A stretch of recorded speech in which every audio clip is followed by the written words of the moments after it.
Hi all, welcome back to my channel. In this video, we're going to talk about the 5 luxury items I would never buy. If you're interested in that, please stick around.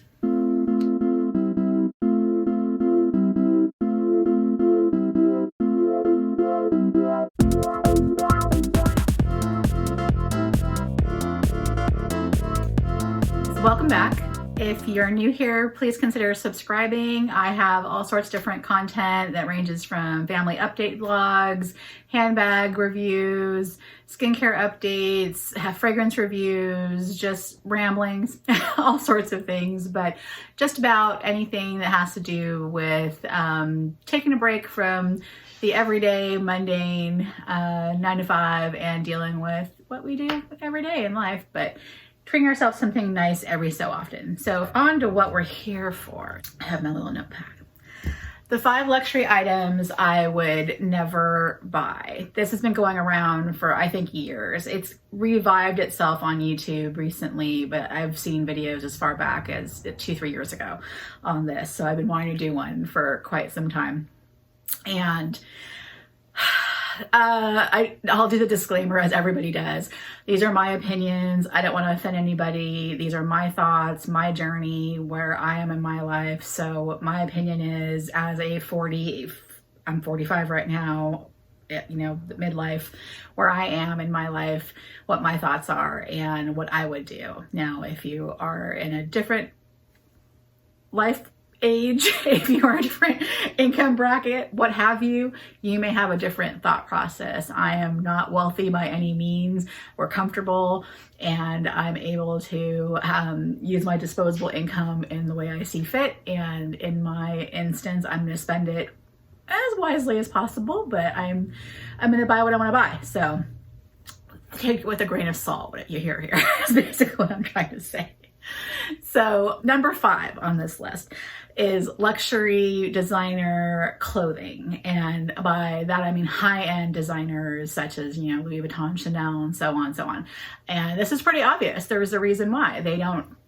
I'm not their, I am not their clientele. They don't design for me.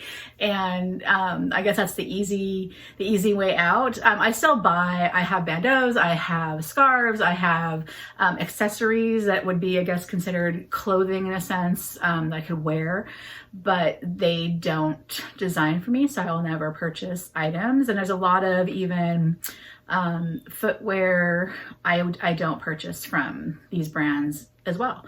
Like boots and such, I have thick legs, so they don't fit my wide legs properly. And I just don't, I'm not their person. So that's okay. You know, my money goes elsewhere and that's all right. So if you're all about the Gucci t-shirt and sweatshirt and what have you, Valentino rock studs and the like, if they work for you, have at it. My money's going elsewhere.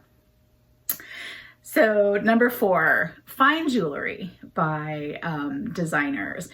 It's not that I don't find them very beautiful. They are gorgeous pieces. The Van Cleef and Arpels items are very beautiful. Even some of the Louis Vuitton jewelry pieces are beautiful, but they're certainly not one of a kind. You can get them on a website or get them readily. They're not one of a kind. So I'm more about just getting everyday unique pieces or costume jewelry. I'm very hard on my jewelry, so I don't get a lot of very fancy jewelry. So fine jewelry from designers, from high-end designers, I will skip. And number 3, my first of the controversial things that I'm going to say, Chanel flaps. I stayed very generic on most of my categories, but this is one I'm specifically calling out. I don't see the point. Not that they're not beautiful bags. They are very beautiful. Again, classic pieces. And I'm sure that those who have them love them, but I think it's obscene the costs that you know, $8,000 for a bag the one that I find that I would want, $8,000 is ridiculous for that tiny of a bag. I just don't see it being worth it. Now, if you find that that's affordable to you and worth the money and all the handbag that you need in your life, more power to you. Have them in every color.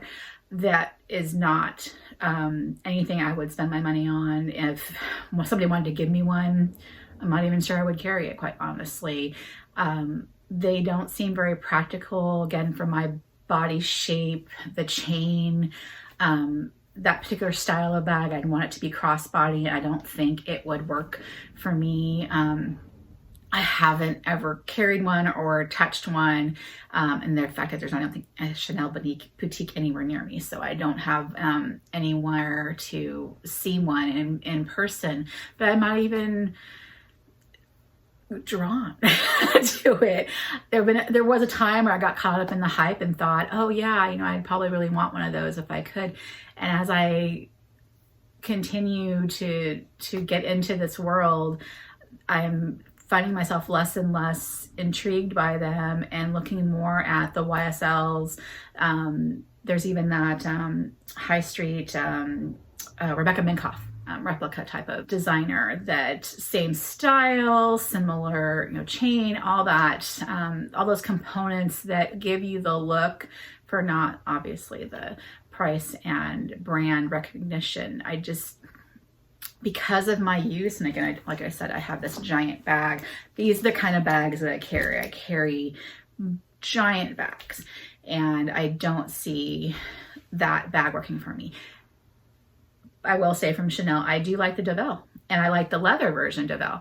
I like the Grand Shopping Tote. I like those large bags. Could possibly work for me. I'm not keen on how much their price is going up, because I don't think that they're worth it, quite frankly. But everything's going up in price, so everything has the price people are willing to pay for it. So it is what it is.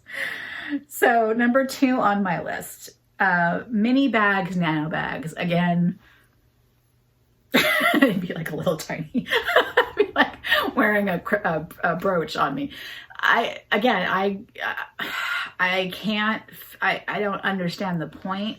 I guess for a young person who doesn't have a whole lot to carry, maybe their lip gloss and I don't know, their chapstick and some gum, those work for them. But if I can't put my phone in there, my car keys, everything else I need to go somewhere, no. I mean, I have my Felici is my smallest purse, and that is the bare minimum purse I could possibly leave the house in it. I do carry it quite a bit, and that is the absolute smallest I could possibly ever go. And the only reason I bought that bag was because it could be a wallet or the crossbody bag. Otherwise, I probably would have skipped that. I also wanted to try out an Empreinte print. I'd heard some things about the Empreinte possibly losing its imprint, it wearing out over time, and I wanted to test that out before getting a larger bag in that print, and I love it. So that's a great bag because it's versatile. It's basically a wallet on a chain, but it's incredibly spacious considering its size. But again, it's phone shaped, so it fits a phone. I can get my key in there for my car. It's got the little wallet slot insert in there. You can fit quite a bit in there, so you're able to get around, especially on vacation when you don't need to carry everything. But every day, I definitely don't carry that every day. It's something I put inside my bag to carry every day, to maybe run to the store or whatever. That would be fine, but it's not something to go to work or go on an outing for an entire day. It's literally a grab and go type of piece. So the nano bags, the mini bags, it's like a bag charm for my life. I just don't see the point. But again, if you are about that minimalist life, you do you. Those are the bags for you. And obviously there is a type for everyone, right? So number 1, and probably the most, well, I don't want to say most controversial, but there was recently a controversy on YouTube about this. It's the Hermes journey, or Hermes in general. I think Hermes is a beautiful brand. In fact, and again, I said my age earlier, I was obsessed with a Birkin ever since that, Sex and the City episode with Samantha trying to get one. If anybody watched that series. I love the Birkin. I definitely, if I was going to get something, I would only get a Birkin. Kelly's fine. It's just not, I don't, it's just Kelly. I do love the Birkin. I was obsessed with that bag years ago when Michael Kors had that Hamilton, which was, basically a Birkin with a bunch of extra just crap on it. I had probably half a dozen of those in various colors and iterations of it because I love the Birkin so much, the style of it. I thought that was the closest thing I could get to it. And before I started thinking about actually, that handbags could be an investment, I was just, handbags are just like, just almost, every couple months I get a new one and not care about how they held up. Eventually, I, started getting into, taking care of them and got my first Louis Vuitton bag. I had a Fendi bag and so on and so on and so on. But yes, the Birkin's always been that aspirational piece that I want. And of course, it's become more and more out of reach because of its price point. But even so, this Hermes journey that I'm hearing about and having to purchase all of these items to have a relationship and blah, blah, blah, blah, blah. I think that's a load of crap. I'm sorry. If I've got $10,000-$20,000 to blow on an item, these places are here to take our money. You better take my damn money. I'm sorry. This is ridiculous. I heard about that YouTuber who had spent all of that money buying random stuff over the years because she wanted this so-called dream bag. Or I think it was dream bag. I forgot what she called it. Anyway, I'm sorry. If I want the bag, if I go in there, it's like Pretty Woman, big mistake. Sell me a goddamn bag. It's just, it's a fact. If I want it, I want it. Now, of course, if you want a custom one of those, the So Black is my dream. Like everything black. That's the one. I know those aren't ones you can just buy off the shelf. You have to have those custom made. And who knows those ones you need to have a relationship with to have that type of bag made for you. But I know I'm not going to get one of those. So I would just want to get whatever neutral color they have in stock and just like, okay, just whatever you got. I just want a Birkin. But I'm not going to buy, $30,000, $45,000 to then get on the list to do it. I'm sorry, no. I think it's ridiculous. And any brand that makes you do that and jump through so many hoops, I don't want to spend my money with you. So I'll probably buy one on, Fashion File or some other pre-loved market if I even get one. But at this point, I'm kind of like soured by the brand because I'm not going to play that game. Louis Vuitton's starting to get that way a little bit, where you can't get any of the limited edition pieces unless you have a relationship, and my essay disappeared on me. I buy most of everything I do on the website, which is no relationship basically.